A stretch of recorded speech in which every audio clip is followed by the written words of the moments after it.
여러분 안녕하세요. 저는 결혼한 지 10년이 넘은 40살 아줌마입니다.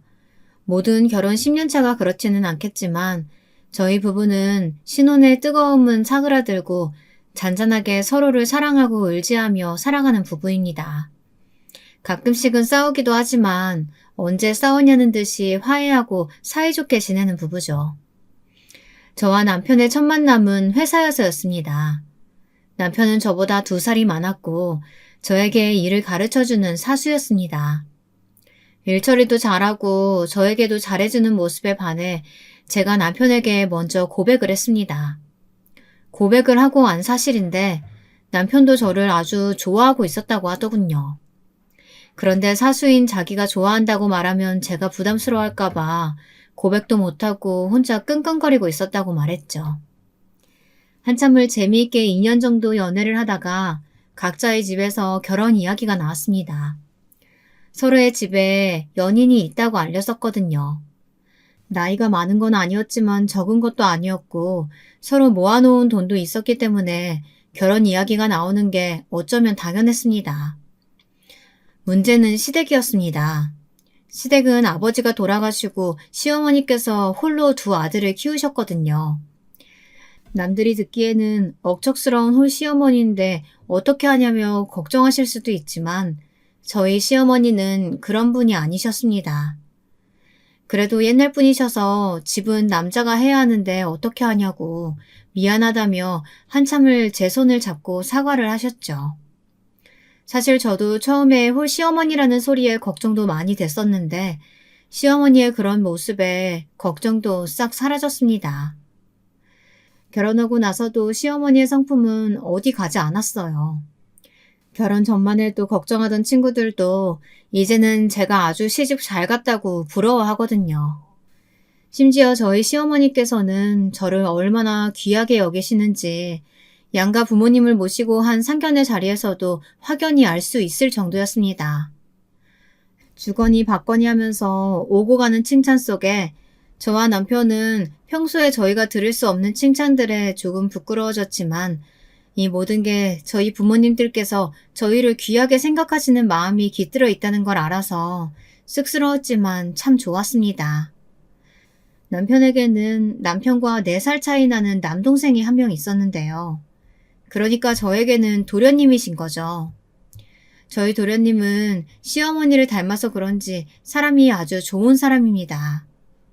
안 좋은 일을 당해도 그럴 수 있죠 하며 넘어가는 사람이죠. 하루는 저와 남편 도련님 이렇게 시어머니께 가는 길이었습니다. 하필 그날 남편 차가 고장나서 차를 수리점에 맡기고 도련님이 데리러 와주신 날이었죠.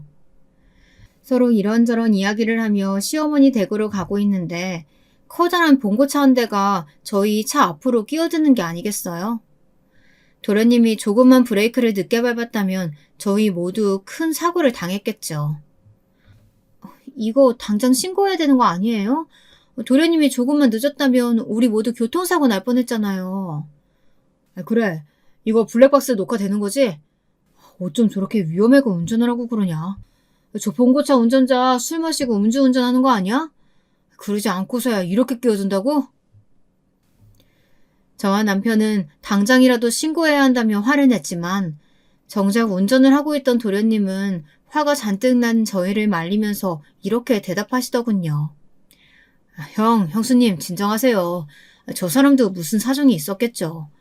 우리도 급한 일 생기면 저렇게 될 수 있어요. 그러니까 이번 한 번만 우리가 넘어갑시다. 그렇게 열내지 마시고 진정하세요. 저는 도련님의 이런 말에 속으로 이렇게 생각했죠. 세상에 뭐 이런 사람이 다 있지? 하고 말이에요. 어쨌든 도련님께 그런 말을 들었으니 저희 부부는 더 이상 봉고차에 대해서 별다른 말을 하지 않고 시어머니 댁으로 향했습니다. 나중에 남편에게 물어보니 도련님은 원래 이런 성격이라고 하더군요. 도련님 말이야, 원래 그런 성격이신 거야? 아니면 우리가 너무 화내니까 우리 부부 달래려고 그러신 건가? 재환이? 재환이 원래 그런 성격이야. 우리 어렸을 때 엄마가 학교 끝나고 오는 길에 아이스크림 하나씩 사 먹고 오라고 각자 용돈을 주셨거든. 그때 걔가 4학년이었는데 하기하고 집에 가는 길에 같이 가던 친구들이 한 입씩 달라고 하니까 그걸 다 줘버렸나 봐. 정작 재환이는 아이스크림도 못 먹고 집에 왔다는 거야. 내가 그 말을 듣고 어이가 없어서 왜 친구들 다 줬냐고 물어봤더니 걔가 뭐라고 그랬는 줄 알아? 뭐라고 그랬는데? 내가 먹으면 친구들도 먹고 싶어 하잖아. 사이좋게 돌아가면서 먹으려고 했는데 아이스크림이 좀 작았나 봐. 좋은 게 좋은 거지. 이러면서 어깨를 으쓱거리는 거야. 뭐? 초등학교 4학년이 좋은 게 좋은 거라고 그랬다고? 세상에. 도련님은 거기서 그치지 않았습니다. 하루는 도련님이 혼자 사는 동네 근처에 남편과 제가 일이 생겨 가게 되었는데요. 마침 근처에 도련님 아파트가 있으니 가서 비어있을 냉장고 좀 채워주고 고기도 같이 먹기로 하고 장을 바리바리 싸들고 왔습니다. 도련님이 아직 퇴근 전이라서 집 비밀번호를 물어봐서 열고 들어갔죠. 평소 성격대로 깔끔한 집에 냉장고를 열어보니 시어머니께서 챙겨준 반찬통이 전부였습니다. 저와 남편은 대형마트에서 사온 음식들을 정리해서 놓고 간단하게 밑반찬과 된장찌개를 끓이고 있는데 갑자기 위에서 우당탕탕하는 발소리가 들리는 거 아니겠어요? 세상에 층간소음이라니. 저랑 남편은 우선 참기로 했습니다. 시간을 확인하니 이제 막 퇴근한 사람이 움직이다 보니 그런 소리가 나는 거라고 생각했거든요. 하지만 저희 생각과는 다르게 그 소음이 점점 커지고 길어지더니 어느 순간 시간을 보니 벌써 30분이 지나 있더군요. 참다 참지 못한 제 남편이 올라가서 위에 주의를 줬지만 10분 만에 다시 시끄러워지는 위층에 때마침 들어온 도련님을 붙잡고 이게 무슨 일인지 물었습니다. 아, 위층이요? 위에 아이들을 키우고 있어서 그런 거라고 하더라고요. 요즘 같은 날씨에 그 애들 어디 가서 뛰어놀겠어요. 저도 처음에는 좀 힘들긴 했는데 이제는 적응돼서 괜찮아요. 이러는 거 아니겠어요? 요즘같이 층간소음에 예민한 시대를 살아가는 사람들 틈바구니에서 이런 사람이 있다니. 저희 도련님이지만 저랑 남편은 이런 도련님의 말을 듣고 이 사람을 이해하기는 힘들겠다 생각이 들었죠. 도련님, 나중에 그래도 도련님 신혼생활은 이렇게 시끄러운 곳에서 시작하지 말아요. 동서된 사람은 적응 못하고 힘들어할 수도 있잖아요. 괜히 내가 오지랖 부린다고 생각할 수도 있지만. 그래, 제스씨 될 분은 무슨 잘못이냐? 아무리 널 좋아하고 사랑해도 여기처럼 시끄러운 집에서는 못 살걸? 안 그래도 나중에 결혼할 때쯤 되면 당연히 이 아파트 팔고 이사 갈 거야. 아니면 위에 사는 애들이 그때쯤 다 커서 조용할 수도 있잖아. 이러는 거 아니겠어요? 정말 그날 그 시끄러운 층간소음을 억지로 참아가며 저희 부부는 고기를 얼른 구워 먹고 정리를 하고 도망치듯이 그 집을 빠져나왔습니다. 정말 그때를 생각하면 아직도 귀가 아플 지경이에요. 이렇게 무던한 도련님이 데려올 여성분이 궁금하긴 했지만 저와 남편은 도련님을 재촉하지 않았습니다.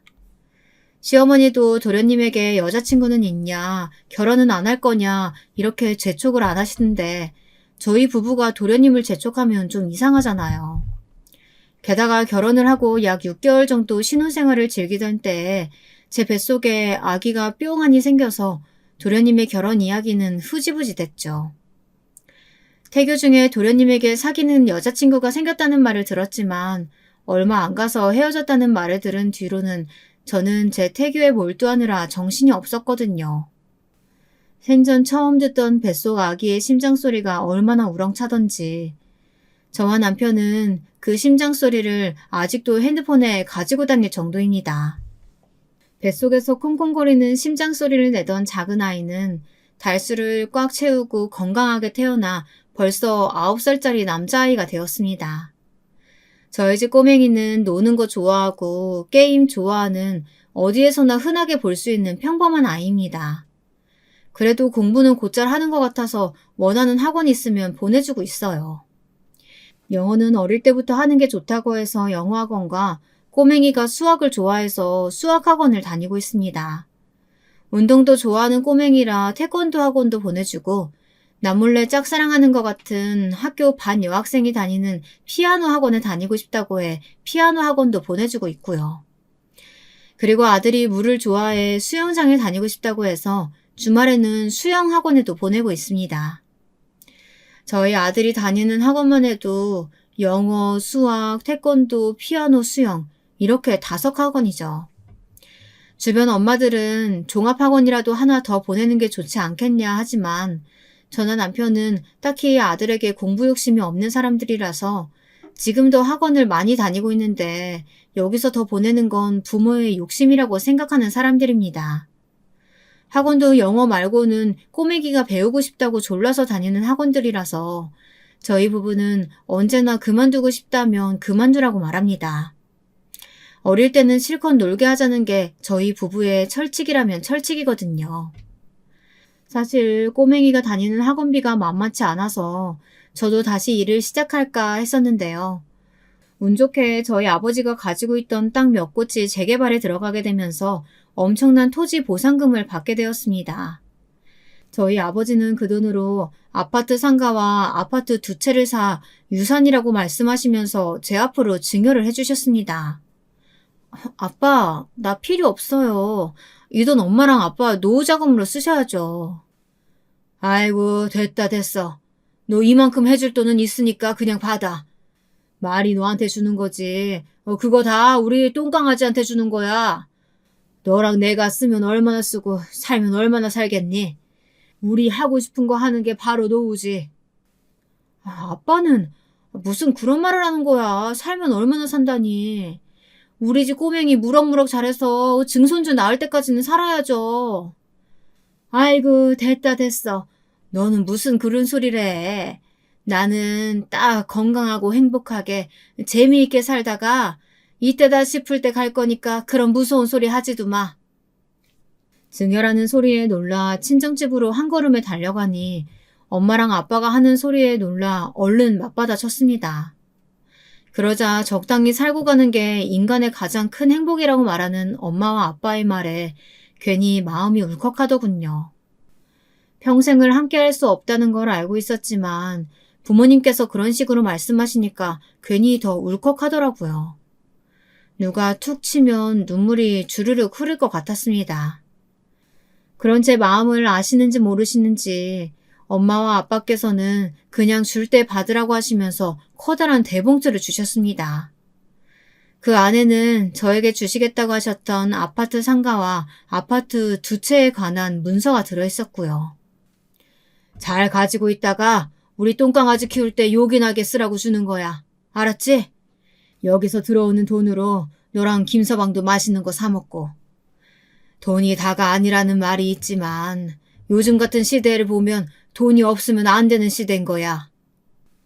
그래, 엄마랑 아빠랑 너랑 김서방 어디 가서 무시받지 말고 살라고 주는 거니까 너 무시하는 사람 있어도 당당하게 허리 펴고 따질 일 있고 억울할 일 있어도 돈이 없어서 억울한 일 많아질 세상이야. 돈 때문에 약해지지 말라고 주는 거니까 욕이 나겠어. 알았어? 저는 아빠와 엄마의 말에 알겠다고 고개를 끄덕이면서 어느 순간 늙어버린 엄마와 아빠를 꼭 안아드렸습니다. 그날 집으로 돌아가서 저는 남편 앞에 그 서류를 내놓으며 말했습니다. 엄마 아빠가 우리 꼬맹이 키우는데 요긴하게 쓰라고 주신 거야. 이거 어떻게 하면 좋을까? 장인 장모님께서? 남편은 한참을 서류가 담긴 대봉투를 쳐다보다가 그걸 제품에 안겨주며 말했습니다. 이건 당신 거니까 당신이 알아서 해. 당신이랑 내가 아무리 부부라고 해도 이런 건 비밀로 하는 게 좋아. 내가 어느 날 도박에 빠져서 이거 훔쳐서 달아나면 어떻게 하려고 그래? 아니, 당신은 무슨 그런 말을 해. 장난치듯 웃으며 말하는 남편의 말에 무슨 말을 하냐며 흘기듯 쏘아보자 남편이 하하하 웃으며 저를 품에 꼭 안아주며 말했습니다. 말이 그렇다는 거지, 말이. 장인 장모님께서 주신 당신 선물이니까 굳이 나한테 말 안 해도 괜찮아. 이건 장인 장모님이 당신이랑 우리 집 꼬맹이 생각해서 주신 선물이잖아. 그러니까 당신 마음대로 하는 게 맞지. 됐거든. 우리 엄마랑 아빠가 당신한테도 주신 선물이야. 그러니까 나는 이 선물 당신이랑 공유할 이유가 있다고. 그럼 더더욱 당신이 가지고 있어야지. 어차피 나는 지금 당장 로또 당첨이 된다고 하더라도 그 돈 모두 당신한테 주고 회사 열심히 다니면서 당신한테 용돈 받아 살 거거든. 그러니까 그거 당신 모두 관리하다가 월세 들어오면 나중에 나 맛있는 거나 하나 사줘. 이렇게 말하는 남편이 얼마나 고맙고 귀엽던지 저는 알겠다고 말하며 저를 위해 말해주는 남편을 꼭 끌어안아 주었습니다. 저희 아들이 10살이 되던 해 도련님이 드디어 결혼할 여자친구를 데려왔습니다. 슬슬 시어머니께서 결혼은 안 하는 거냐며 이야기를 꺼내실 때쯤 데려온 동서라서 저희 부부도 시어머니도 양팔 벌려 환영했죠. 저희 도련님이 어디든 빠지지 않는 사람인데 지금까지 결혼할 사람이 없다는 게 도리어 이상하다고 생각하던 참이었거든요.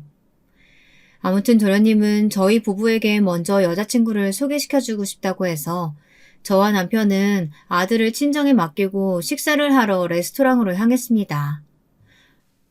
형수님, 여기에요. 어쩜 주차를 하다가 타이밍 좋게 만난 도련님 커플과 저희 부부는 어색하게 인사를 하고 레스토랑으로 향했습니다. 이 레스토랑은 도련님이 여자친구를 소개시켜준단 말에 우리가 맛있는 걸 사겠다고 하면서 힘들게 예약한 유명한 레스토랑이었습니다. 어머, 여기 아주 유명한 곳 아니에요? 자리에 앉자마자 웃으며 말하는 동서의 말에 도련님이 냉큼 고개를 끄덕이며 말하더군요. 맞아. 여기 우리 형이랑 형수님이 당신 본다고 하니까 좋고 맛있는 거 사주고 싶다고 하면서 어렵게 예약한 곳이야. 그러니까 우리 맛있게 먹자. 알았지? 정말요? 감사해요. 사실 저희가 사야 하는 자리인데. 수줍게 웃으면서 말꼬리를 늘리는 동서의 행동에 남편이 얼른 괜찮다고 말하며 웃더군요. 저희는 음식에 간단하게 와인도 시켜 나눠 먹으며 화목하게 저녁 식사를 끝냈습니다. 술자리 내내 이런저런 말들이 끊이지 않았습니다. 도련님과 어떻게 만나게 됐는지부터 해서 도련님이 얼마나 무던한 성격인지 그 무던한 성격 덕분에 이런저런 일이 있었다고 말하는 자리여서 그런지 동서와 저희 부부는 금세 친해질 수 있었죠. 아유, 말도 마세요. 세상에 공연을 보러 갔는데 안 보이면 안 보인다 앞사람에게 말이라도 할 수 있잖아요. 아니면 자리를 옮기면 되는 건데 그걸 끝날 때까지 말 안 하고 있다가 제가 그 가수 이분은 정말 이쁘지 않았어? 이러니까 뭐라고 했는 줄 아세요? 뭐라고 했는데요? 난 앞사람 때문에 가려서 제대로 못 봤어. 이러는 거예요.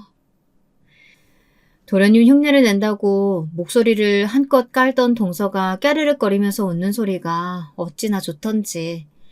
저는 그 자리에서 동서도 좋은 사람이라고 결정 내릴 수 있었습니다. 어쩜 끼리끼리 만난다는 말이 괜히 있는 게 아니었나 봐요. 좋은 사람인 도련님이 데려온 좋은 동서. 게다가 능력 있는 도련님이 똑같이 능력 있는 동서를 데려왔으니 누가 봐도 두 사람은 천생연분처럼 느껴졌습니다. 딱 봐도 둘이 결혼하면 잘 살겠다고 생각했죠. 그 생각은 남편도 마찬가지였습니다. 저와 남편은 도련님 커플 몰래 눈을 마주치며 고개를 끄덕이면서 서로가 같은 생각을 하고 있다는 걸 알 수 있었죠. 그 후로 정말 모든 일이 빠르게 진행됐습니다. 저희 부부와 만난 동서는 그 다음날 바로 시어머니를 만났고 시어머니도 동서와 도련님이 행복하게 잘 지낼 수 있겠다 생각하셨는지 결혼을 허락하셨습니다. 도련님 말이야. 내가 이런 말 하면 좀 그럴 수 있지만 설마 그 층간소음 시끄러운 아파트에서 신혼생활 시작하시는 건 아니겠지? 제 걱정스러운 말에 남편도 사뭇 진지해져 당장이라도 도련님에게 전화를 걸 것처럼 핸드폰을 꺼내더군요. 저는 그런 남편을 말리면서 말했습니다. 생각해보니까 그 전에 우리 도련님 댁에서 고기 구워 먹었을 때 그때 도련님이 결혼하기 전엔 그 아파트 팔고 이사 간다고 하지 않았어? 이왕 그렇게 하는 거 좋은 곳으로 들어가라고 우리가 결혼 선물로 좀 해줄까? 당신도 형 체면이 있으니까 그게 제일 좋을 것 같은데. 에이, 됐어. 그런 거 괜히 해줬다가 나중에 갚겠다는 둥 그런 소리만 들어. 자기가 필요했으면 도와달라고 했을 거야. 그럴 때 당신이 도와주고 싶으면 도와주는 거고 싫으면 안 도와주면 되는 거야. 남편은 거절했지만 저는 계속해서 남편에게 재촉했습니다. 아니지. 도련님 성격에 필요하다고 말할 사람이야? 돈 빌릴 바에야 그냥 이렇게 살지 뭐 하하하 이럴 사람이지. 제 말에 남편은 그것도 그렇지만 우리가 굳이 도와줄 필요까지는 없을 것 같다고 하더군요. 결국 남편과 제가 1시간 동안 입씨름을 한 결과 도련님 신혼집에 좋은 냉장고 하나 해주는 걸로 결론이 났습니다. 아, 내가 전생에 얼마나 좋은 일을 많이 했으면 우리 와이프가 내 동생까지 챙겨주지? 나 정말 전생에 나라를 지켰나 봐. 냉장고 선물하자는 결론에 이런 말까지 하는 남편이 귀여워서 으이그하고 남편 마음이 바뀔까 서둘러 도련님께 냉장고 선물을 하겠다고 전화를 하려고 했습니다. 제 닥달에 남편은 핸드폰을 꺼내 도련님에게 전화를 했습니다. 재현아, 너희 형수가 너 결혼 선물로 냉장고 해준다고 하더라. 좋지? 어, 어? 어, 그건 형이 함부로 정할 문제가 아닌 것 같다. 너희 형수랑 이야기해볼게. 그래, 너무 걱정하지 마. 해맑게 전화하던 남편이 전화를 끊을 때쯤 한껏 진지해져서는 전화를 끊고 저를 보며 전전긍긍 하더군요. 옆에서 다 듣고 있던 저는 무슨 일이냐며 남편에게 물어봤습니다. 왜? 무슨 일인데? 뭐 문제 생겼어? 왜? 도련님이 뭐라고 하시는데? 아니, 재수씨가 집 관련해서 좀 꼼꼼하게 따졌나 봐. 재수씨가 원하는 집이 재환이가 모은 돈으로는 조금 어렵나 봐. 매매보다는 전세로 알아보고 있다는데 요즘 같은 시기에 전세 매물이 얼마나 나오겠어. 동서가 원하는 집이 어딘데? 왜 거기 있잖아. 최근에 새로 지어서 입주민 많았던 곳. 남편이 하는 말을 듣다가 번쩍하고 아버지가 저에게 주셨던 아파트가 생각났습니다.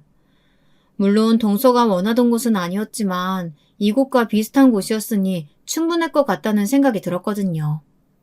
마침 그곳도 전에 살던 세입자가 나가 공실이었기 때문에 저는 고민 없이 바로 남편에게 말했습니다. 아빠가 준 아파트, 마침 거기도 전에 계시던 세입자분이 나가셔서 공실이잖아. 물론 동서가 원하는 아파트는 아니지만 그쪽도 충분히 괜찮지 않을까?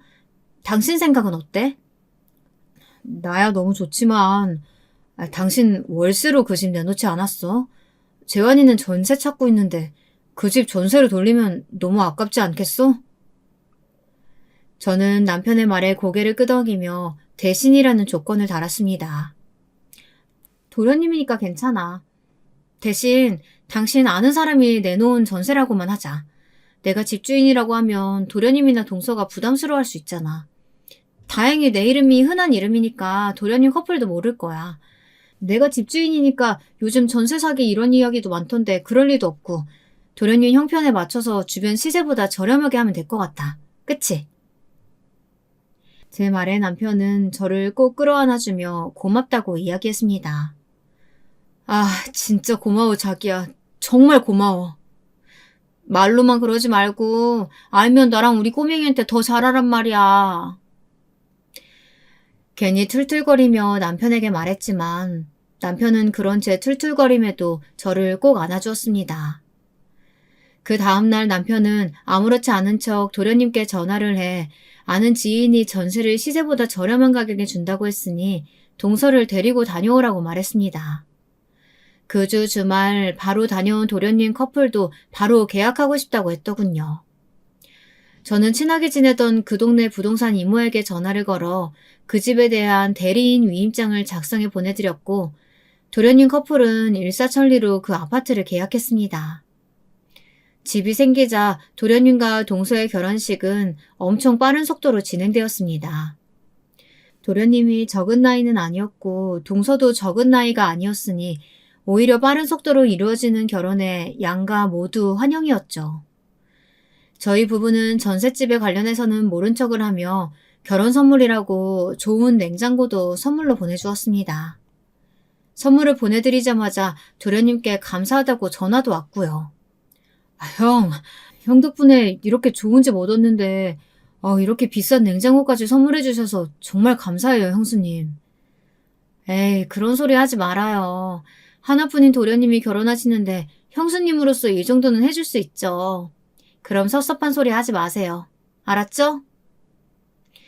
그런 제 말에도 도련님은 연신 고맙다고 말했고, 그렇게 고마우면 나중에 집들이에서 맛있는 거 많이 해달라고 이야기를 했습니다. 도련님도 당연히 친구들보다 양가 부모님 먼저 모시고 집들이를 할 거라고 하더군요. 도련님이 저에게 먼저 통화를 하고 남편에게도 전화를 했다고 합니다. 형, 진짜 고마워. 나 형 덕분에 좋은 집 주변 시세보다 싸게 들어왔어. 와이프도 너무 좋아하더라. 그래, 그래. 그 집 깨끗하게 잘 쓰고 나갈 때는 집 매매해서 나가. 그 전에 살던 세입자가 거기서 일 잘 풀려서 집 사가지고 나갔다고 하더라. 그래야지. 나도 벌고 와이프도 벌고 있으니까 이거보다 더 좋은 집 사서 나갈 거야. 이런 도련님 커플의 다짐을 남편에게 전해 들으니 저희 부부의 신혼초 모습이 생각나더군요. 남편과 저는 얼른 도련님 커플이 도련님 부부가 되는 날을 손꼽아 기다렸습니다. 하루는 길고 1년은 짧다는 말이 괜히 있는 게 아닌 듯 시간은 흘러 도련님 커플의 결혼식이 성공적으로 마무리되고 도련님은 이제 서방님이 되었습니다. 부부가 된 두 사람은 신혼여행을 다녀와 잠시 시간을 갖고 시어머니와 저희 부부를 신혼집에 초대했습니다.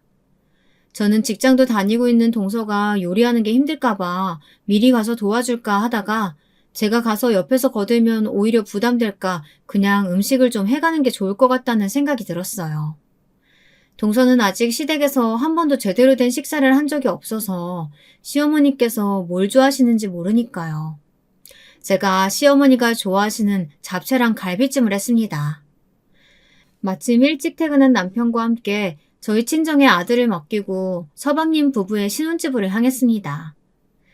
차를 타고 신혼집으로 가는 내내 동서랑 시어머니 생각해서 음식 해가는 사람은 저밖에 없을 거라고 남편이 얼마나 칭찬을 하던지 얼른 도착해서 남편 차를 탈출하고 싶을 정도였습니다. 우리 여보는 진짜 최고야. 아들 보면서 재수 씨랑 우리 엄마 생각까지 하다니. 솔직히 우리 엄마 요즘 입맛 없다고 해서 좀 걱정됐었는데 우리 여보가 만든 잡채랑 갈비찜 드시면 아주 그냥 도망간 입맛도 냉큼 돌아오겠는데? 아우, 됐어. 그만 좀 해. 누가 보면 다른 사람 칭찬해주는 학원 다니는 줄 알겠다. 아니, 잠깐만. 당신 요즘 정말 무슨 학원 다녀? 왜 이렇게 말이 점점 더 번지르르해져?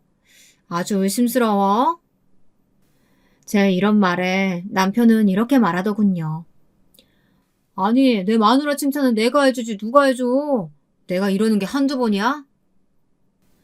저는 그런 남편의 말에 빵하고 터져 깔깔깔 웃으며 신혼집에 도착할 수 있었습니다.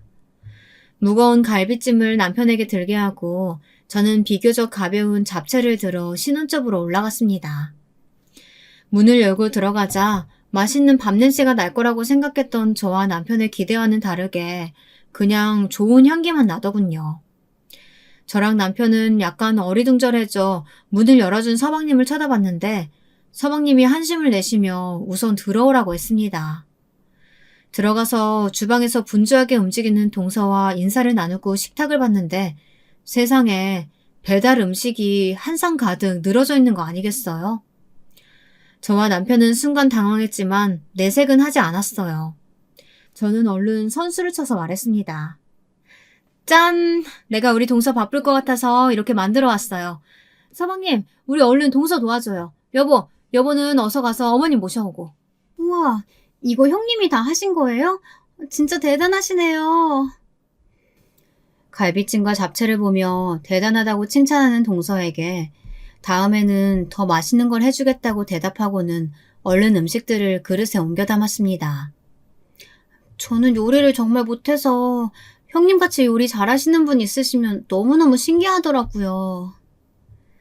칭찬인지 아니면 자기도 민망해서 하는 말인지는 모르겠지만 저는 그 말을 들으면서 열심히 분리수거까지 끝냈죠.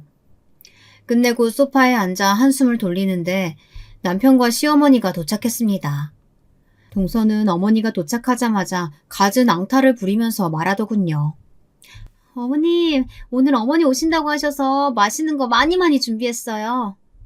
헐, 어머니 옆에 붙어서 맛있는 거 많이 준비했다는 동서의 애교에 순간 저와 남편이 눈이 마주쳤습니다. 남편과 저는 서로 어떤 생각을 하고 있었는지 알았지만 입 밖으로는 꺼내지 않았습니다.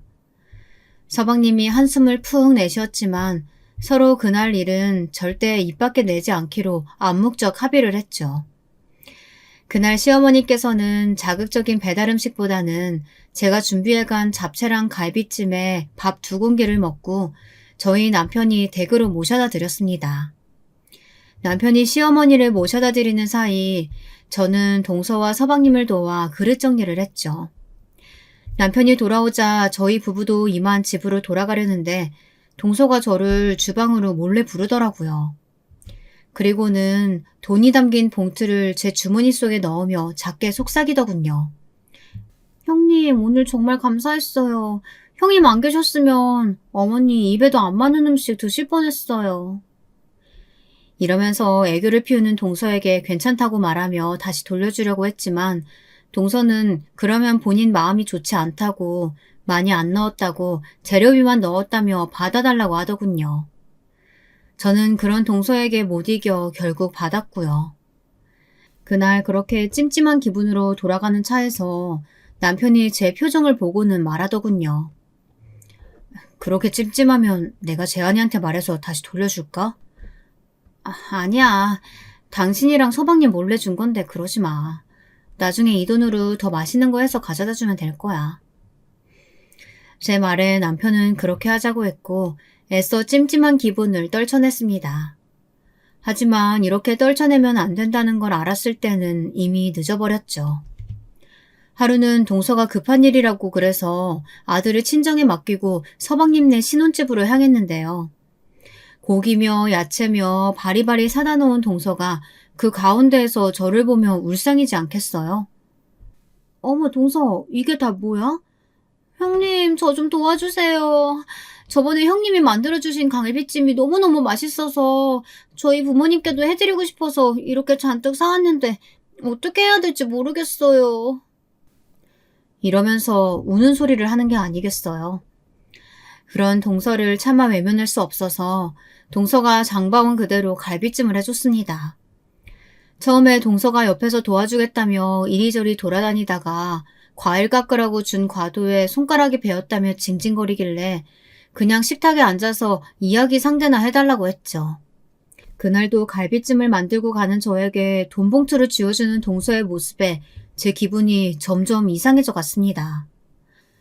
남편에게도 이 이야기를 했더니 재수씨 그렇게 안 봤는데 이상한 사람이라며 같이 기분 나빠해 주더군요. 재수씨 정말 그렇게 안 봤는데 좀 이상한 사람이네. 당신이 잘해준다고 해도 자기보다 윗사람인데 윗사람을 부려먹어? 이거 내가 재환이한테 말해볼까? 아니야. 그러지 마. 괜히 당신이랑 서방님 사이만 나빠져. 이제 안 가면 되는 거니까 괜찮을 거야. 근데 동서 돈 진짜 많나 봐. 어떻게 수고비라고 30만 원, 50만 원씩 톡톡 줄 수가 있지? 재환이 말로는 하고 있는 일이 잘 된다고 하더라. 무슨 샵 같은 거 한다고 했던 것 같은데 직원들도 좀 있나 봐. 연봉이 1억 정도 된다고 하더라고. 근데 그 샵 주소가 좀 익숙하더라고. 아무튼 아무리 자기가 돈 많이 번다고 그래도 그렇지 어떻게 당신을 부려먹을 생각을 하냐. 점점 더 마음에 안 드네. 저는 괜히 남편 기분만 상한 것 같아서 괜찮다고 말하며 덧붙였습니다. 이제 그럴 일 없어. 동서가 불러도 안 갈 거니까. 괜찮아. 하지만 일은 뜻밖의 다른 곳에서 발생했습니다. 그날은 시아버지 제사가 있던 날이었습니다. 시어머니께서 젊은 시절 맛있는 거 못 먹고 돌아가신 시아버지가 안타까워 생전 좋아하시던 음식들을 돌아가신 날 하나둘씩 올린 게 어느 날 보니 제사라고 부르게 됐죠. 시어머니께서는 매일 본인 마음 편하자고 하는 일이니 올 필요 없다고 말씀하셨지만 좋은 시어머니와 좋은 남편 덕분인지 시집살이 한 번 없던 저였기에 시어머니 도와드릴 일이 있으면 친정의 아들을 맡기고 흔쾌히 가서 준비를 도와드렸죠. 서방님도 이번엔 동서를 데리고 갈 거니까 시어머님 댁에서 보자며 남편을 통해 말을 전하더군요. 저는 동서가 오든 말든 상관없지만 서방님 결혼하고 첫 시아버지 제사라 그런지 서방님이 꼭 갈 거니까 같이 준비하자고 하길래 알았다고 했습니다. 그러곤 집에서 음식 몇 가지만 준비했습니다. 손 많이 가는 것들만 가져가기로 하고 잡채와 갈비찜 그리고 시아버지가 생전에 전을 좋아하셨다고 해서 전만 먹을 만큼 해서 가져갔죠. 시댁에 도착해서 서방님을 기다리는데 서방님과 동서가 아무리 기다려도 도착을 하지 않는 거예요. 이게 무슨 일인가 싶어 서방님에게 전화도 해봤지만 받지 않더군요. 바깥이 어둑어둑해졌는데도 오지 않은 서방님 부부에 결국 저와 남편 시어머니는 더 이상 서방님을 기다리지 않고 시아버지 제사를 지냈습니다. 제가 준비해간 음식들을 다시 따뜻하게 데우고 어머니께서 준비하신 떡이며 이런 것들을 올리고 간단하게 제사를 끝내고는 셋이서 둘러앉아 늦은 저녁을 먹었죠. 그날 제사가 끝나고 돌아가는 남편의 차 안에서 동서에게서 온 뜻밖의 문자에 머리 끝까지 화가 치밀어 올랐습니다. 형님, 제가 일당 100으로 보냈어요. 수고하셨어요. 앞으로도 이런 일 생기면 수고해줘요. 세상에, 이건 저를 거지 취급한 거 아닌가요? 아무리 저를 얕잡아봐도 그렇지 어쩜 이런 식으로 문자만 보낼 수 있죠? 저는 부글부글 끓어오르는 속을 다스리지 못하고 운전 중이던 남편에게 이것 보라며 문자를 보여줬습니다. 남편도 그 문자를 보고 어이가 없다면서 차를 갓길에 세우고 한참이나 제 핸드폰을 가져가 문자를 들여다봤습니다. 아무리 그래도 문자 안에 메시지가 달라지겠어요. 여전히 저를 마치 돈만 쥐어주면 뭐든지 다 하는 거지 취급하는 듯한 메시지는 그대로였죠. 남편은 남편대로 화가 나서 서방님에게 계속 전화를 했지만 서방님은 왜인지 모르게 계속 전화를 피했습니다. 동서에게도 전화를 했지만 받지 않았고요. 정말 제가 이 나이 먹고 이런 취급을 받을 거라고는 상상도 하지 못했었는데 저보다 나이도 어리고 손 아랫사람에게 이런 취급을 받으니 어떻게 해야 할지 모르겠더군요. 어떻게 운전을 했는지 모르겠지만 저와 남편은 서로 씩씩거리면서 집에 올라왔습니다. 뒤집어지는 속을 차가운 물로 진정시키고 저와 남편은 식탁에 마주 앉아 이걸 어떻게 해치워야 하나 고민을 했지만 딱히 떠오르는 건 없었습니다. 서방님이 걸리기도 했고요. 하지만 그렇게 전화했는데도 전화가 오지 않고 남편이 보낸 문자에도 읽고 답장이 없는 걸 보고 저는 한 가지 결론을 내렸습니다. 됐어. 내가 서방님 봐서라도 그냥 넘어가려고 했는데 아무래도 안 되겠어. 나를 돈으로 깔아뭉개려고 했으니까 나도 똑같이 해줄 거야. 눈에는 눈, 이에는 이. 저는 그 다음날 그동안 동서에게 받았던 돈을 모두 10,000원짜리 지폐로 찾아 동서의 가게를 향했습니다. 문을 열자 그곳에는 동서와 데스크에 어려 보이는 직원 하나가 있더군요. 저를 발견한 직원은 저에게 어서오라며 인사를 했고 동서는 저를 보더니 냉큼 다가와 형님하고 반기는 척을 하더군요. 저는 그런 동서의 말은 무시하고 가방에서 그동안 동서가 쥐어줬던 돈을 모두 꺼내 동서의 얼굴에 냅다 뿌려버렸습니다. 형님, 이게 무슨 짓이에요? 날카롭게 비명을 지르는 동서와 저를 번갈아 보던 데스크 직원은 어찌할 바를 모르고 발을 동동 구르고 있더군요.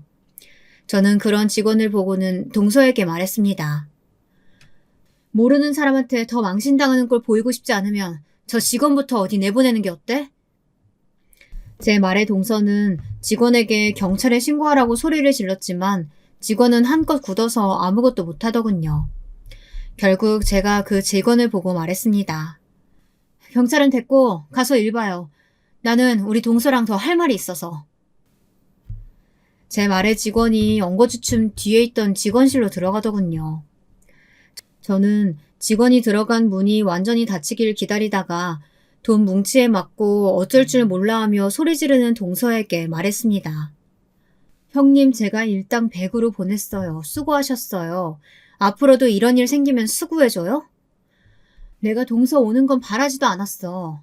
항상 시어머니랑 나랑 우리 남편 그리고 서방님만 있었던 제사였고 다른 집처럼 거창하게 바리바리 하는 게 아니라서 돌아가신 시아버님께서 생전에 좋아하시던 음식 몇 가지만 해서 올리는 게 전부야. 말이 제사지. 그냥 그날 모여서 맛있는 거 하고 먹자고 모이는 거라고. 아, 그래서요. 돈 드렸잖아요. 지금 제가 거기 안 갔다고 이러시는 거예요? 형님 그렇게 안 봤는데 정말. 아니, 말은 바로 해야지. 나 동서 오든지 말든지 상관없는 사람이야. 내가 화가 난 건 마치 거지에게 적선하듯이 돈 몇 푼 쥐어주고 그런 문자 받은 게 화가 나는 거라고. 돈 몇 푼이요? 왜요? 그럼 더 필요하셨어요? 그럼 말로 하셨어야죠. 이렇게 남의 일터까지 찾아와서 횡피 부리시면 제가 돈을 더 드리겠냐고요. 집에서 살림만 하고 남편이 벌어오는 돈 쓰면서 사시더니 정신이 나가셨나 봐요? 돈 필요하면 말씀하세요. 더 드릴게요. 내가 참 어이가 없어서. 내가 돈 때문에 이러는 것 같아? 나도 돈 많아. 지금 동서 살고 있는 그 집, 그거 집주인이 나야. 그리고 동서 하고 있는 이 가게, 이 상가 건물주도 나고. 그렇습니다.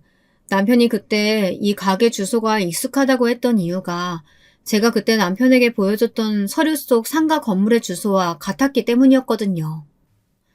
아이고, 네, 그러시겠죠. 하여튼 없는 것들이 자존심은 세서. 안 믿네? 그래, 그럼 부동산에 전화해봐.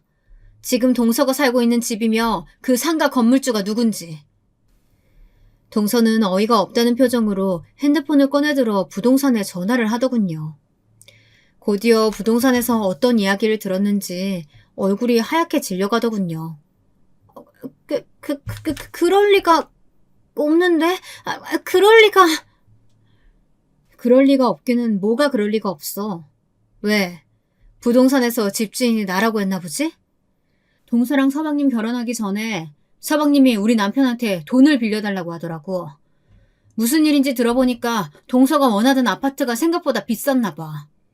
우리도 어떻게 할지 고민하다가 그냥 가족이니까 내가 주변 시세보다 싸게 전세 내준 거야. 동서 연봉 1억이라며? 나 이 건물, 동서 살고 있는 그 집, 그거 합쳐서 100억 가지고 있는 사람이야. 그런 내가 고작 동서가 힘들게 일해서 번 돈이 욕심이나 나겠어? 동서는 할 말을 잃은 듯 입만 뻐끔뻐끔 거리더군요.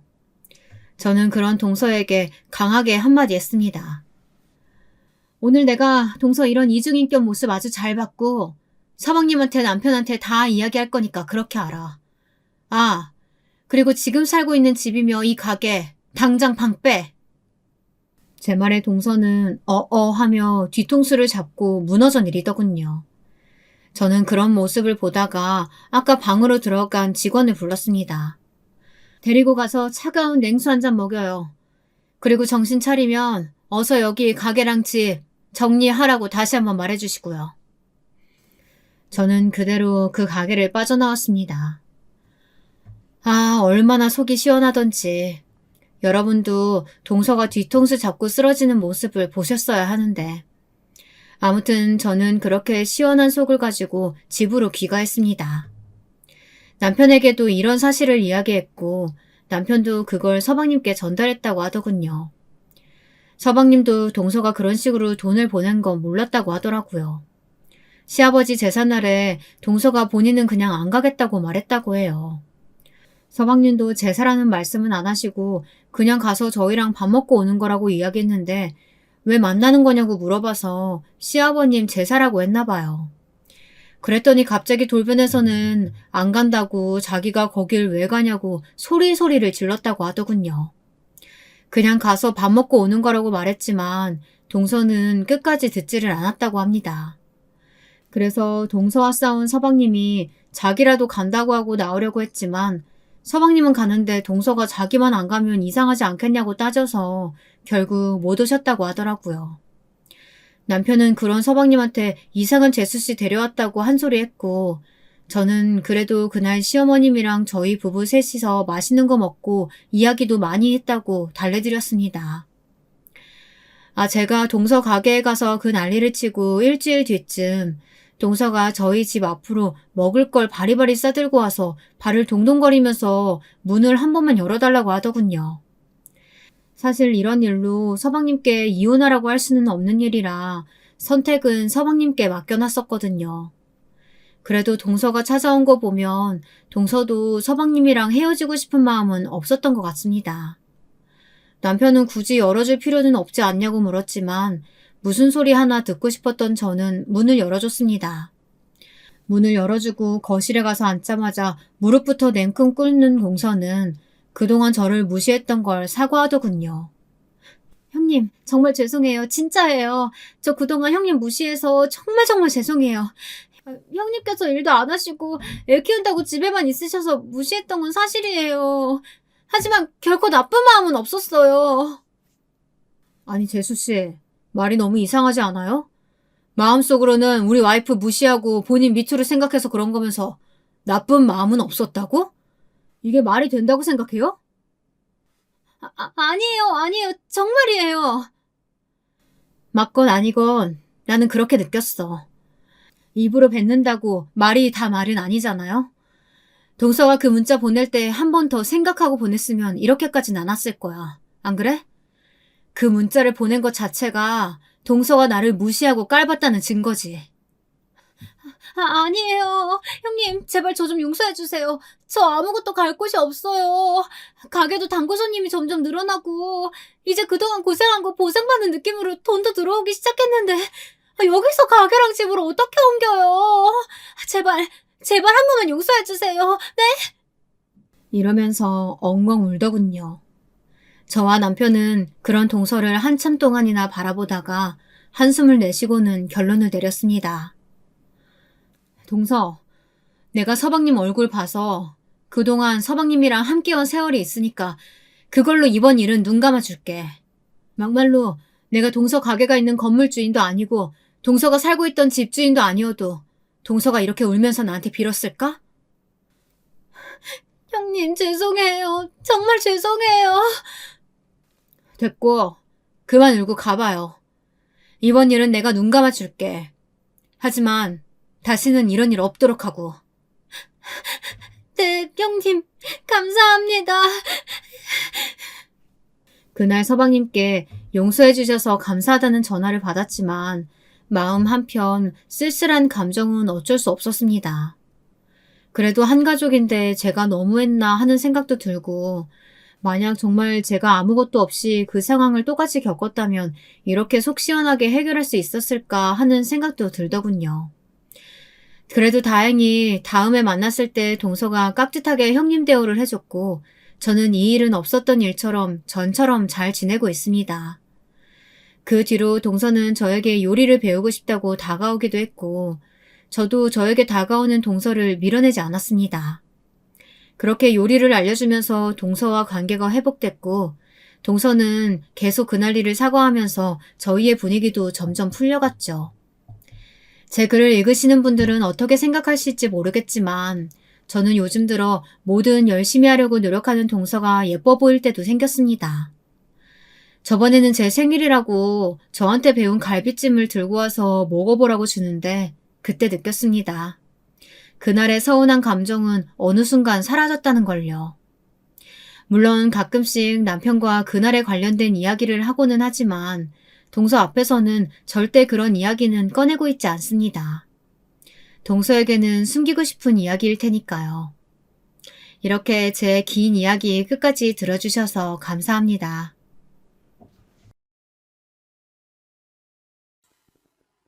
안녕하세요. 반갑습니다. 저는 서울 토박이 30 여자입니다. 불과 몇 달 전에 저만 알고 있기엔 너무나 재밌는 일이 있어서 여러분께 이야기하고자 이렇게 사연을 신청해 보았어요. 간단히 소개하자면 저희 집은 부모님, 저, 동생 이렇게 5명이서 살고 있어요. 경제적으로 매우 풍족하진 않지만 그래도 먹고 살 만큼 벌고 적당히 쓰고 싶은 만큼 쓰는 그런 평범한 가정이고요. 자랑할 거라곤 가족끼리 굉장히 돈독하다는 점 하나예요. 가족들 모두 워낙 활발하고 정이 많은 터라 서로의 연대도 끈끈한 편이거든요. 저는 엄마, 아빠, 동생 모두 자랑스러워요. 항상 각자의 일에 자신감을 갖고서 최선을 다해서 일궈낸 삶을 살고 있으니까요. 다만 저 같은 딸을 둔 건 안타깝지만 운이 없었던 것 같기도 해요. 20대까지만 해도 전 비혼주의자였습니다. 결혼하지 않고 평생 혼자 살다 가자는 주의요. 죽을 때까지 한 사람만을 바라보며 사는 게 자신이 없었거든요. 제 성격이 워낙 불같고 다혈질이라 누가 절 받아줄까 싶기도 하고요. 부모님이랑 동생도 다 똑같이 얘기했어요. 네 그 성격 받아줄 사람 찾느니 그냥 혼자 살아라 라고. 창피하지만 회사도 여러 번 옮겼죠. 상사가 못 살게라도 구는 날이면 쓸데없는 반항심으로 항상 반발하고 일어섰거든요. 그러다 정착한 게 지금의 회사입니다. 야근이 너무 많긴 하지만 자율적이고 직급이 없는 회사라 위계질서 같은 것도 없어서 너무 좋아요. 그렇게 오랜만에 만족해야 할 만한 일을 찾고 난 후 자기 개발에 집중하며 살고 있었는데요. 잔잔하던 제 삶에 웬 커다란 돌 하나가 떨어진 겁니다. 여느 날과 같이 휴일을 즐기며 거실에 늘어져 있는데 아빠가 갑자기 소개받을 사람이 있으니 다녀오라는 거예요. 뭔 소개인가 했는데 알고 보니 남자더라고요. 아빠가 직접 아는 사람은 아니고 우연히 아빠가 같이 일하시는 분의 조카가 저희 회사에 다니는 사람이라고 하더라고요. 황금 같은 주말에 그렇게 누워있지 말고 같은 회사 사람이니까 한번 만나나 봐라 라고 제안 주신 거였어요. 너무 싫었습니다. 평화로운 일터에서 남자를 만나라니요? 괜히 껄끄러운 일 만드는 게 싫어서 극구 거절했지만 이미 어른들끼리 약속을 잡은 터라 어쩔 수 없었어요. 그렇게 힘겹게 나간 자리에서 만난 남자와 저는 결국 훗날 결혼까지 약속하게 됐답니다. 사람 일이라는 건 알다가도 모른다는 어른들의 말씀이 다 정말 100번 1000번 맞아요. 만나기 싫었던 남자와 연애를 하게 되고 남의 일 같았던 결혼을 하기 위해 어느새 식장을 알아보는 제 모습이 믿기지 않았죠. 그때부터 괜히 지키지 못할 입방정 떨지 않기 위해 입조심 말조심하며 살고 있고요. 결혼을 약속했던 그 남자, 전 남자친구를 우선은 편하게 남자친구라고 말할게요. 그 사람은 한마디로 순둥이 같았어요. 제가 뭐라고 하던 무슨 일을 하던 군말 없이 믿어주고 따라줬거든요. 전 그 점이 제일 좋았고요. 가끔 줏대 없는 모습이 답답하긴 해도 있는 그대로의 저를 받아주는 사람은 제 인생의 처음이었으니까요. 하지만 같은 직장에 다니기에 결혼 약속하기 전에는 불편한 점도 많았어요. 저와 만나는지 모르고 다른 사람들이 그에 대한 비밀이나 뒷이야기를 저에게 몰래 하는 그런 류요. 다른 부서 사람들이 떠들기로는 남자친구는 굉장히 잘 사는 집안이라고 하더라고요. 사람이 순진하고 쑥맥이라 티가 안 날 뿐이지 꽤나 유명한 소문이라고요. 남자친구 집에 가거나 직접 얘기를 들은 적이 없어서 저조차 몰랐던 사실이지만 딱히 신경 쓰이진 않았죠. 그 밖에 또 불편했던 건 여긴 제가 오래 다니고 싶은 회사니까 비밀로 하자 했는데도 자꾸만 사람들한테 공개하고 싶어 하더라고요. 어차피 나중에 다 알게 될 건데 왜 감춰야 하냐면서요.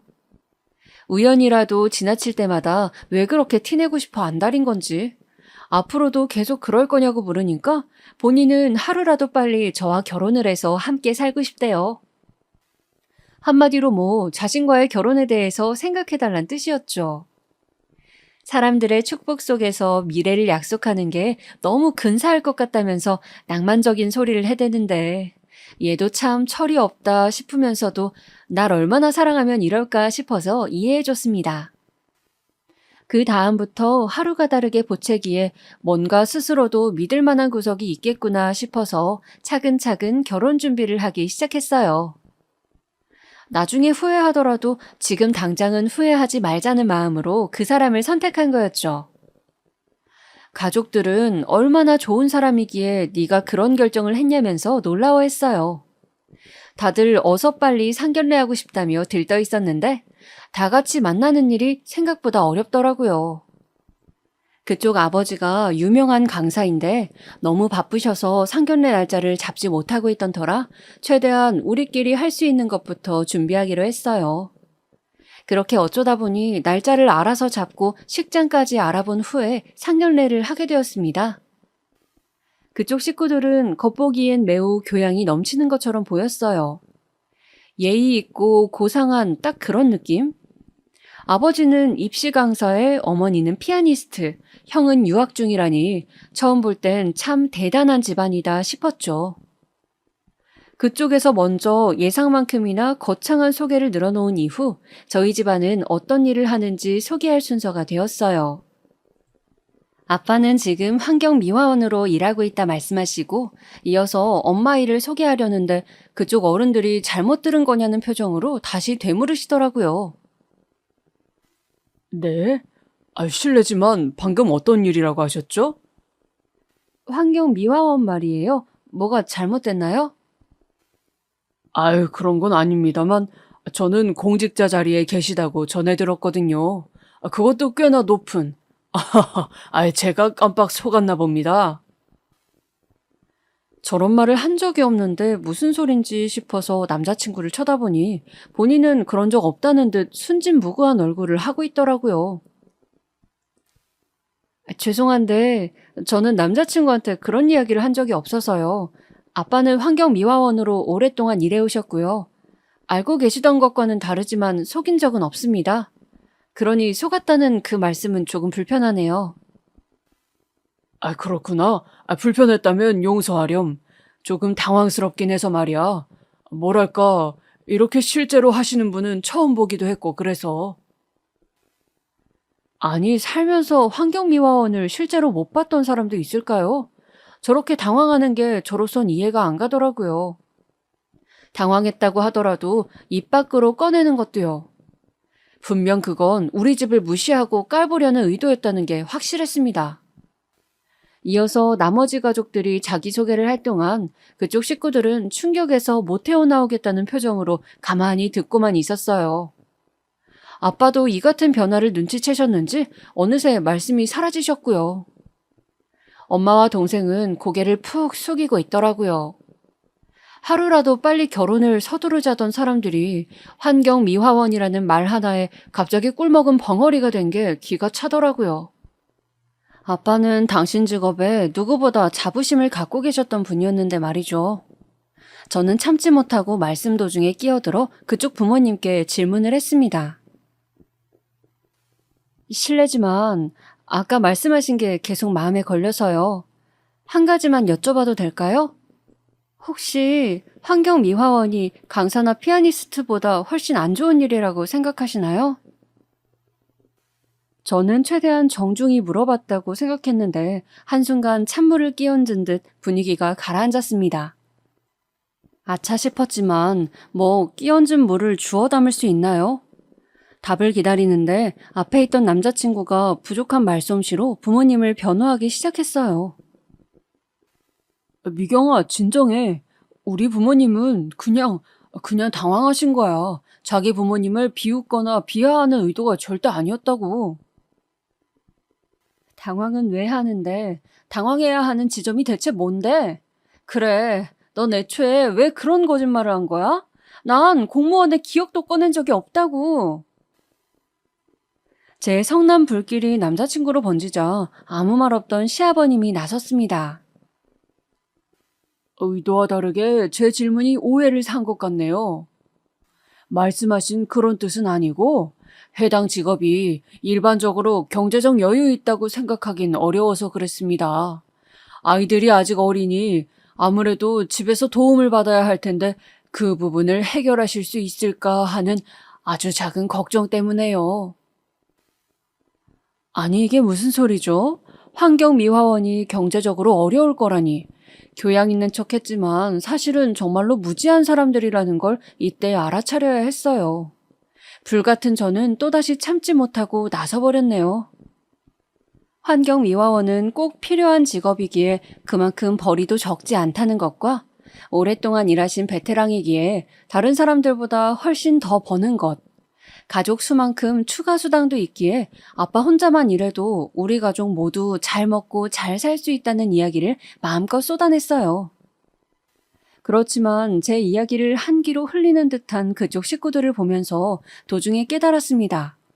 돈이 중요한 게 아니라 사실은 그런 직업을 가진 사람을 사돈으로 맺고 싶지 않다는 체면이 중요했던 거예요. 하지만 그걸 티낼 순 없으니 우회적으로 말한 거겠죠. 저는 제 입으로 아빠에게 한 번 더 상처를 준 것 같아서 왈칵 울고 싶은 마음뿐이었어요. 남자친구 가족들은 우선 이 결혼에 대해 조금 더 생각해보잔 말을 끝으로 일어섰습니다. 저희가 먼저 일어섰어야 했는데 그마저도 그쪽한테 진 기분이었네요. 그날 집으로 돌아가서 아빠가 조용히 저를 부르셨습니다. 그리고선 저에게 미안하다고 하시면서 결혼을 하고 싶다면 당신들은 괜찮으니 괴념치 말고 준비하라고 말씀하셨어요. 제가 그쪽에서 얼굴 들고 살 수 있을 정도는 되게 지원해 주실 거라면서요. 갑자기 죄인이 된 것처럼 말하는 아빠를 보니 이 결혼은 절대 하면 안 된다는 생각이 들면서 정신이 차려지더라고요. 주위에 결혼한 사람들 말 들어보면 다들 똑같이 그래요. 고부 갈등이든 시댁 갈등이든 싸울 때 싸우더라도 앞으로 나아질 거란 희망 아래 같이 살 수 있는지 없는지를 결정하는 건 남편의 몫이라고요. 중간에서 얼마나 중재를 잘해주는지에 따라서 앞날이 결정된다는 말이더라고요.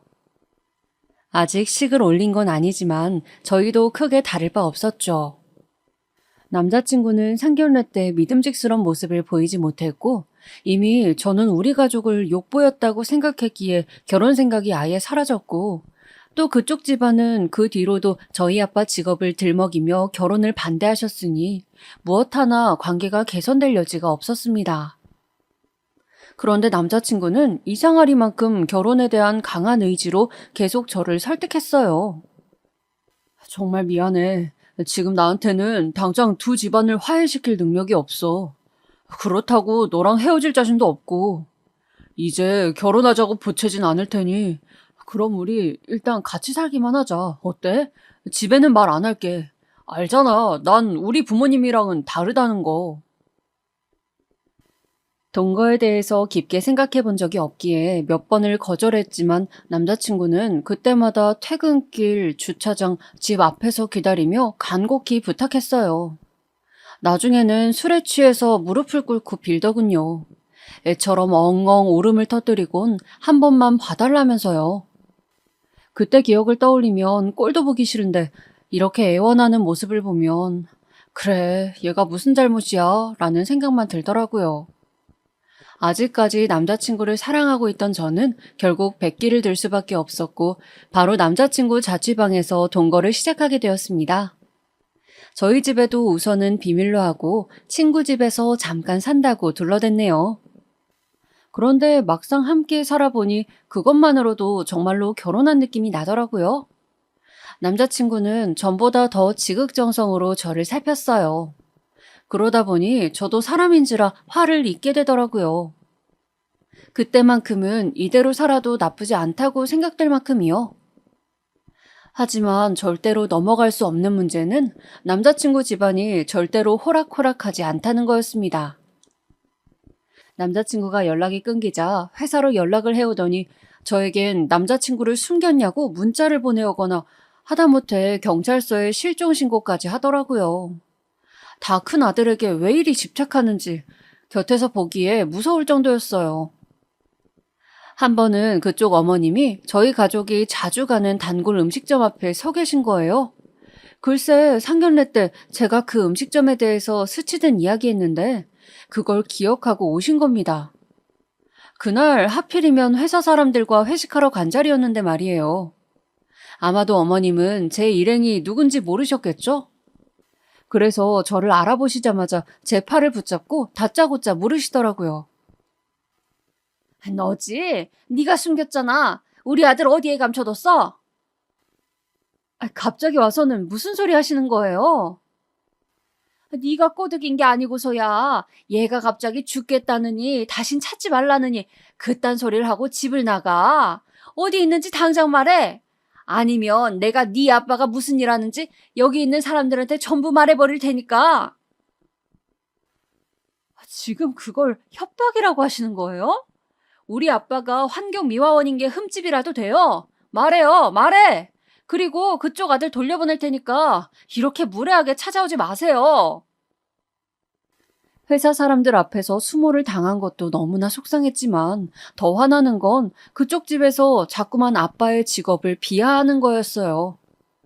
속이 상하니 입맛도 없어서 먹는 둥 마는 둥 한 채로 집에 갔습니다.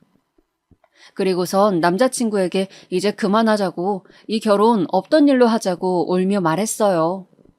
그러자 남자친구는 이제 더는 안 되겠다는 듯 처음으로 집안 이야기를 해주었습니다.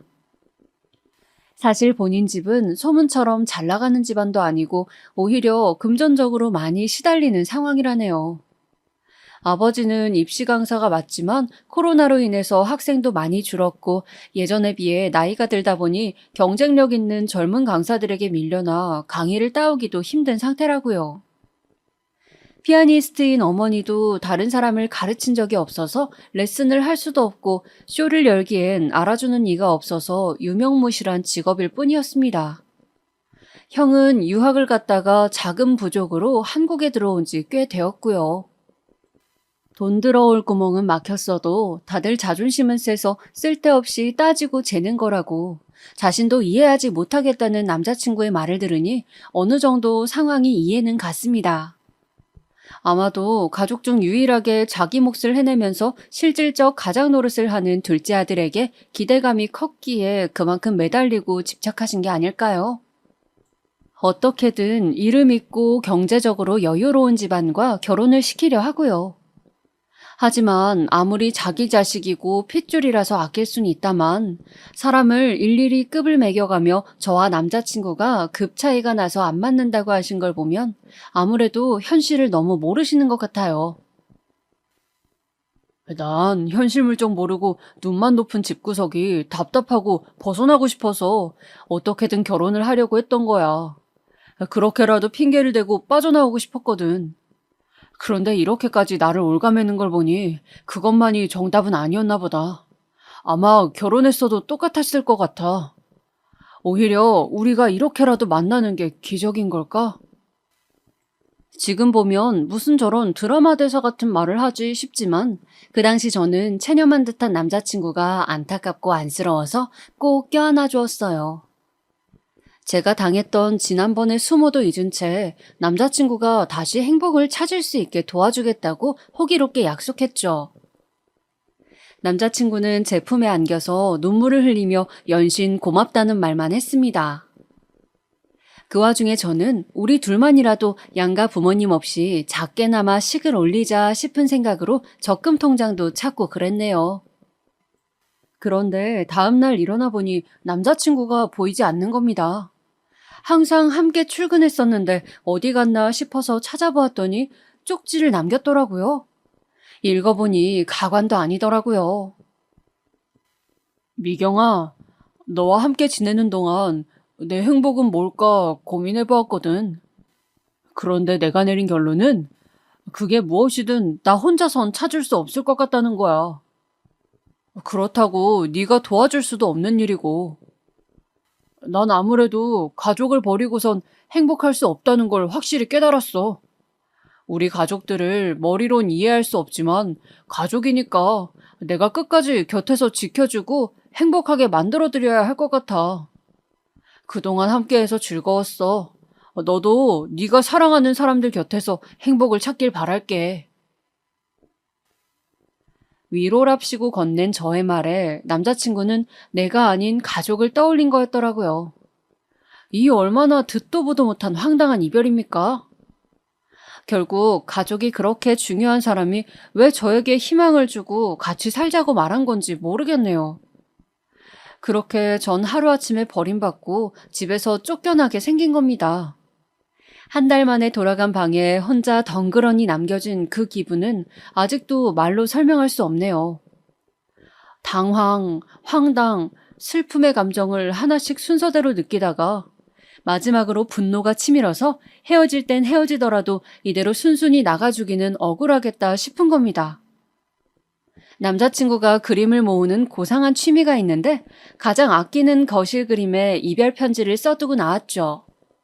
할 말이 많아 장문으로 적다 보니 어느새 그림의 반을 빼곡히 채우더라고요. 그렇지만 이 정도는 해줘야 우리의 작별 인사지 싶어서 끝까지 할 말을 전부 적었습니다. 그러고 나서 하루 이틀 후 회사로 출근하는데 그날따라 뒤통수가 따가운 겁니다.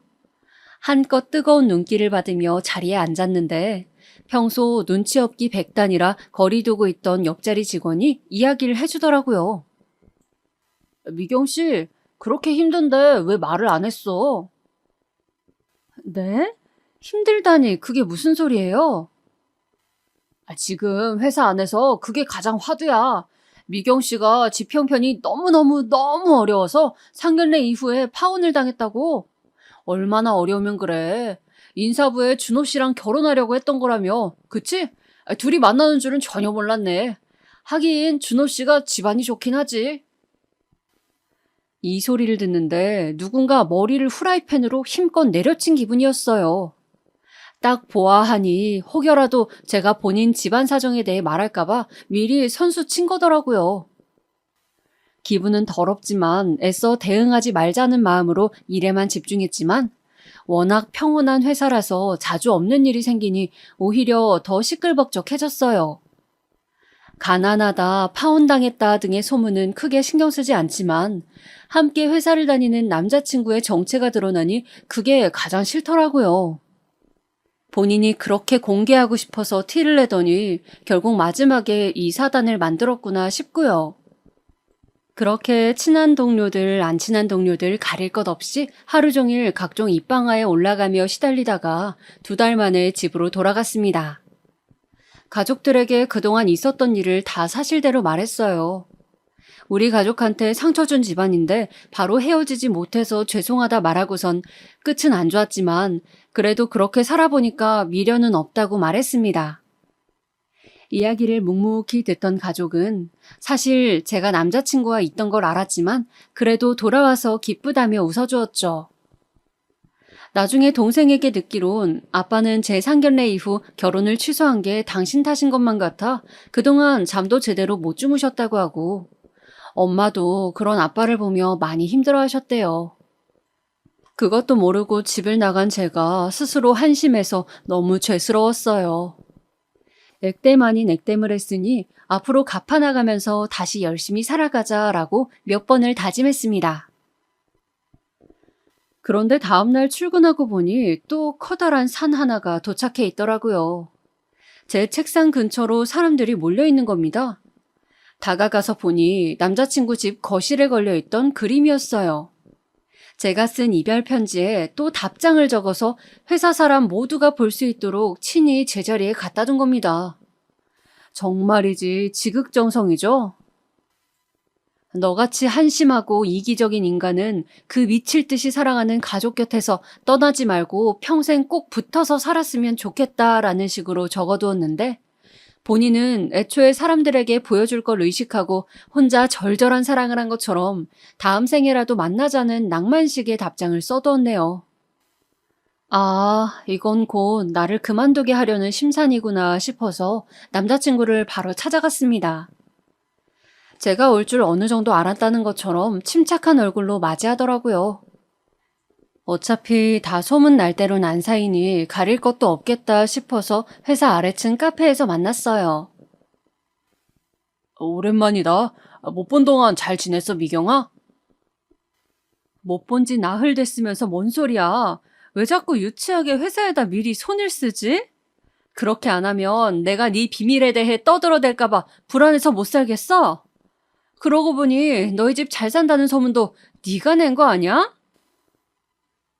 제 말에 남자친구는 아무 대답도 못 하더라고요. 설마 했는데 남자친구는 툭하면 자신을 포장하는 거짓말을 해가며 원하는 이미지를 만들어갔던 거였어요.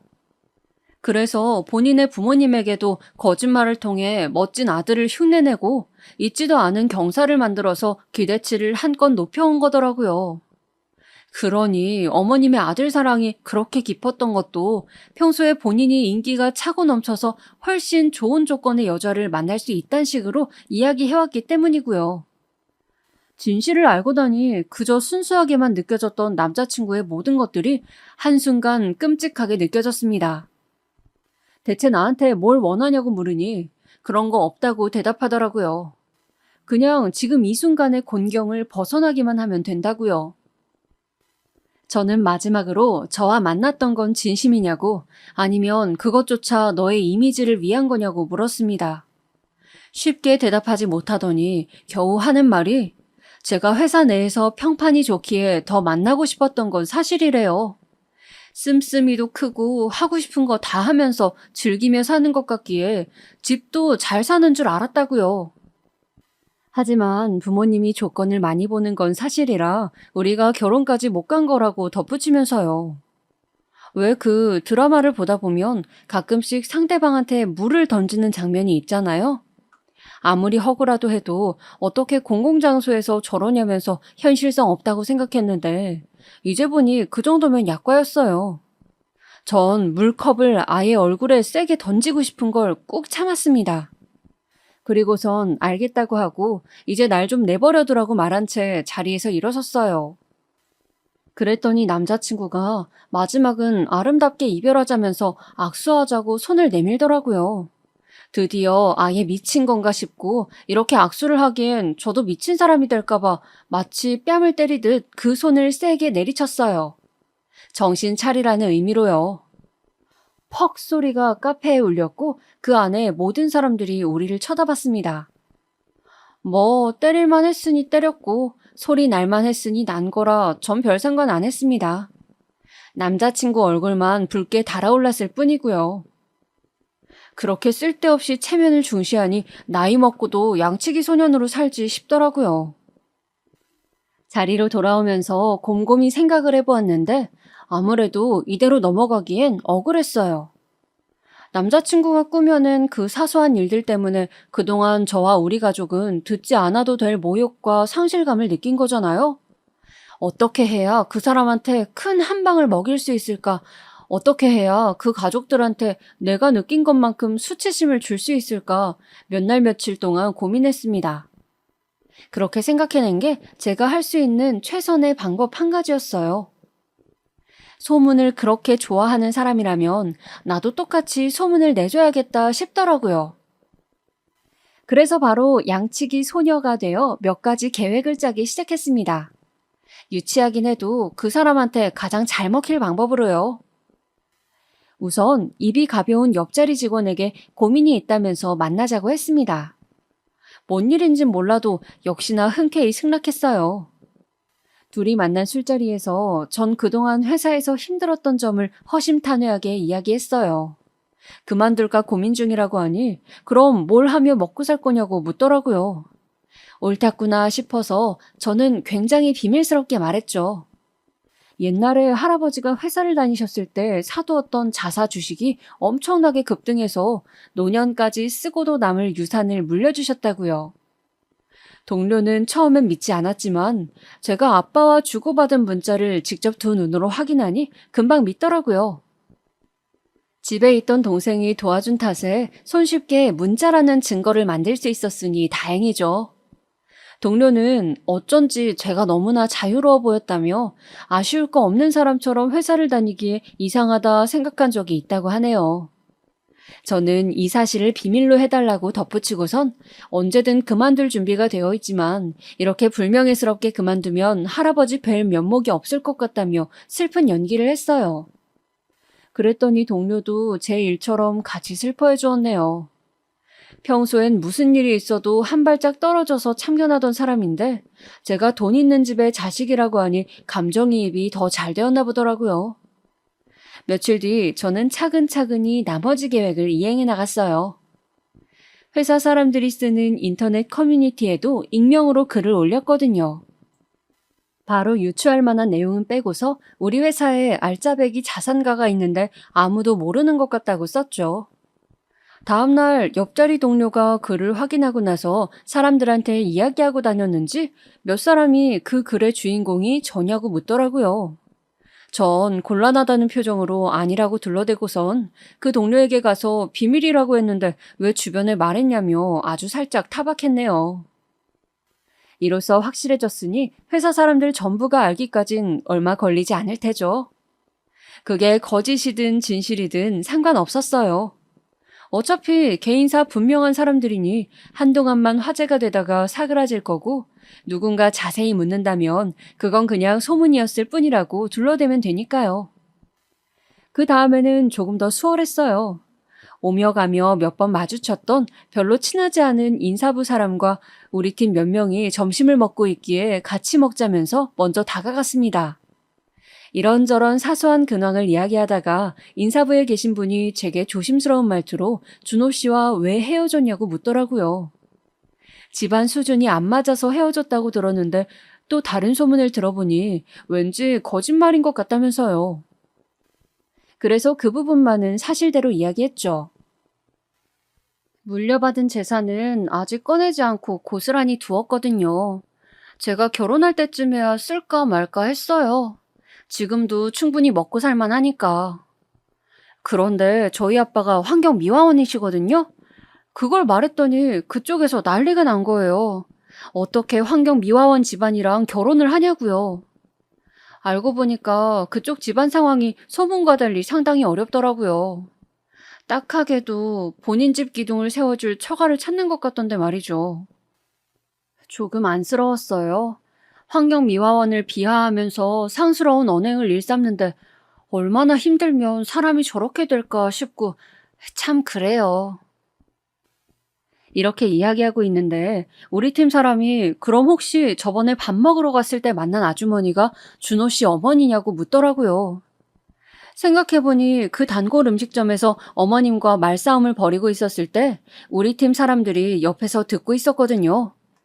제가 기분이 너무 안 좋아 보여서 자세히 묻지는 않았다고 했지만요. 본인이 들은 게 맞다면서 어떻게 사람이 그러냐고 맞장구 쳐주는 사람들 덕분에 오랜만에 속이 좀 뻥 뚫리는 기분이었습니다.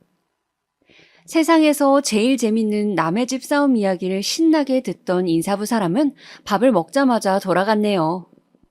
일이 생각보다 커질 듯 했지만 제 예상보다 더 재미있어지기에 자꾸만 웃음이 터지는 걸 꾹 참았습니다. 그리고 정확히 사흘 뒤 전 남자친구가 집 앞으로 저를 찾아왔습니다.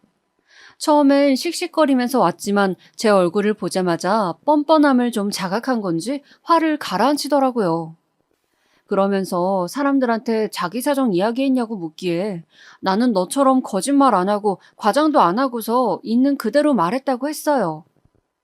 그랬더니 말귀 못 알아듣고 어떻게 그럴 수 있냐, 복수하는 거냐 등등 갖은 투정을 다 부리기에 무시하고 집으로 들어가려 했습니다.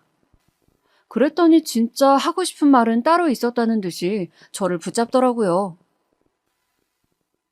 있잖아. 그거 말이야. 네가 100억대 자산을 갖고 있다는 소문. 그거 설마 진짜야? 아니지? 너 나한테 그런 얘기 한 적 없잖아. 아니야? 순간 저도 모르게 크게 웃고 말았습니다. 정확히 노년까지 쓰고 남을 돈이라고만 했는데 그게 어느새 나도 모르는 100억대 자산으로 불어나 있더라고요. 소문이란 건 매번 사람 입을 탈 때마다 그 모습이 변하니 알면서도 참 징글징글하네요. 거짓말이지? 웃는 거 보니까 거짓말이네. 맞지? 아니, 난 네가 찾아온 이유를 알 것 같아서 웃은 건데?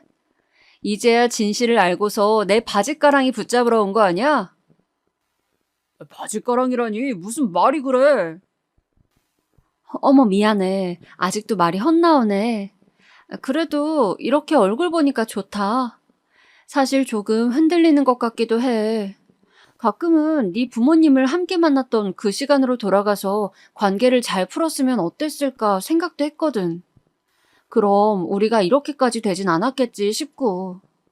너도 이렇게 찾아온 걸 보면 내가 밉지만 조금은 그리워했다고 생각해도 될까? 나도 내 마음을 잘 모르겠다. 어쨌든 조심히 가. 안절부절 못하는 전 남자친구를 두고서 보란듯 콧노래를 부르며 집 안으로 들어갔습니다. 일부러 마음이 남은 척해서 헛된 희망을 주고서 매달리면 그때 다시 한번 걷어차고 싶었거든요. 마지막에 전 남자친구의 넉나간 얼굴을 보니 어느 정도 효과가 있었던 것 같았어요. 그렇게 그간 있었던 일들을 가족들에게 신나게 이야기했더니 나이 먹고 그게 무슨 유치한 짓이냐며 잔소리 하시네요. 그렇지만 이내 다 같이 웃음을 터뜨리고 말았어요. 죄 지은 것도 아닌데 뭐 진지할 거 있나요? 특히 동생이 엄청 통쾌해하기에 그게 참 웃겼네요. 그러니 부모님도 내심 조금은 후련하지 않을까 싶었죠. 그런데 전 남자친구 쪽은 제 생각보다 이 거짓말에 대해 꽤나 진지했나 봐요. 그로부터 며칠 후 갑자기 연락해서는 같이 살던 집에 두고 간 게 있다면서 짐 챙기러 오라고 하더라고요. 생각해보니 옷 몇 가지를 두고 온 게 맞는 것 같아서 동생을 데리고 함께 갔습니다. 그런데 집 들어가자마자 깜짝 놀랐네요. 제가 혼자 오는 줄 알았는지 전 남자친구와 아버지, 어머니가 다 같이 계시더라고요. 얼떨결에 다시 한번 상견례를 하는 기분이었어요. 전 남자친구는 다시 만나고 싶다는 제 거짓말을 진짜로 믿었던 거예요. 가자마자 전 남자친구는 웃으며 제게 꽃다발을 안겨주었어요. 아니, 뭐 잘해준 것도 하나 없으면서 왜 그렇게 잘 지냈냐고 물어들대는 건지. 왜 저를 불러낸 건지 살짝 예상은 갔지만 저도 모른 척 대화를 주고받았어요. 그러다 할 이야기가 떨어질 때쯤 그제야 너무나 속이 뻔히 보이는 말을 하더라고요. 역시 그 집은 염치를 모르는 무지한 집안이 맞았어요. 우리가 그때 이 결혼에 대해 조금 더 생각해보자고 했던 거 기억나지? 전에 듣기론 두 사람 다 고민도 많이 했고 이야기도 나눌 만큼 나눈 것 같은데 시간도 꽤 지났고 이제 미룰 것도 없지. 늦춰진 만큼 결혼 준비를 앞당겨 다시 했으면 하는데 네 생각은 어떠니, 아가? 우선 깊게 이야기하기 전에 먼저 사과해 주세요. 저희 아빠 직업 폄하하고 집안을 욕하셨던 거요. 사과 없이는 전 한마디도 할 수 없어요. 아, 그래, 뭐 그때는 본의 아니게 미안했다. 하지만 다시 말하는데 분명 오해였어. 그런 의도로 이야기했던 게 아닌데 네가 너무 예민하게 들었잖니. 그래서 그래. 사과치고는 꼬리가 너무 길게 붙네요. 어쨌든 알겠습니다. 그리고 앞서 말하신 단계가 좀 이상하네요.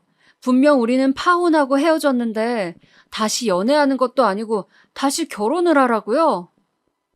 이번에도 준호 씨한테 또 말을 이상하게 전달받으신 거 아니에요? 그랬더니 그쪽 부모님이 적잖이 당황한 듯 말을 흐리시더라고요. 본인들이 무언가 착각한 게 있나 싶은 표정이었어요. 이번엔 전 남자친구도 크게 당황하여 저를 말리던데 그 모습을 보니 정말로 거짓말을 한 게 맞는 것 같았습니다. 제 말을 오해한 것에 더해서 우리가 절대 헤어질 수 없는 연인인 것처럼 아주 소설을 써놨더라고요. 뭐야? 정말로 또 지어낸 거야? 그 버릇 언제 고칠래? 이번엔 또 뭐라고 말씀드렸는데? 조금만 더 노력하면 예전으로 돌아갈 수 있을 것 같다고? 아니면 내가 아직도 널 기다리고 있다고? 내가 언제 너랑 다시 만난다고 했어? 제발 그만 좀 하자. 그놈의 돈 보고 이러는 거 뻔히 아는데 그래도 최소한 사람답게 살아야지. 한 집안이 다 나이값 못하고 살면 어떡해? 아가, 너 말하는 투가 어른한테 그게 뭐야? 아직도 우리한테 오해가 있는 것 같은데 흥분하지 말고 일단 앉아서 이야기하자. 두 사람이 저를 억지로 붙잡고 앉히려 하자 반항할 틈도 없이 끌려가는데 동생이 갑자기 미친 듯 달려들더니 그 가족에게서 저를 떼어내어 주었습니다. 그렇게 목청이 좋은 건 처음 봤어요. 이거 놔! 우리 언니 놓으라고! 어딜 그 더러운 손을 대? 인간도 아닌 것들이! 처음 보는 동생의 모습에 당황했지만 얘도 그동안 옆에서 제가 당해온 험한 꼴을 보면서 얼마나 답답했을까 싶어서 그냥 큰소리치게 내버려 두었죠.